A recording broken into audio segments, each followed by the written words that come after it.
Nē, vienkāršāk. Ja ir klients, strādājam ar klientu. Galvenais ir bizness. Ir pārāk augsta pārregulācija, pārāk augstas prasības attiecībā uz politiku, kas ir zini savu klientu, jau naudas izcelsmi. Jā. Tas jau turpinās gadus 6, un joprojām reizi gadā arī es, varbūt dažreiz biežāk, aizpildu jaunu anketu katru reizi par, vai es neesmu politiski nozīmīga persona, vai man gadījumā nav tādi un tādi ienākumi, vai gadījumā man nav tādi un tādi kaut kas cits. Ja? Es gribu dibināt jaunu uzņēmumu. Diemžēl man ir jāgaida 2 vai vairāk nedēļas. Jums izdevās atvērt pagaidu kontu? Pagaidu kontu atvērt man izdevās. Tas ir labi. Tas ir labi. Un jauno, kā saka, stabilo kontu jums arī atvērt tajā pašā bankā? Stabilo kontu arī var atvērt.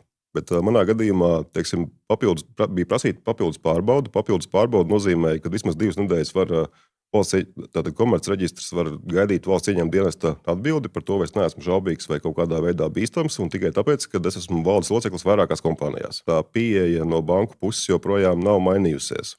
Un diezgan daudz par to jau ir runāts vairākus pēdējos gadus. Ja? Un kādam beidzot vienkārši būtu tā lieta jāmēģina pagriezt. Tā, ka bankas būs bankas, ka bankas finansē un bankas ir vērtas uz klientu un grib atvērt to kontu, grib strādāt.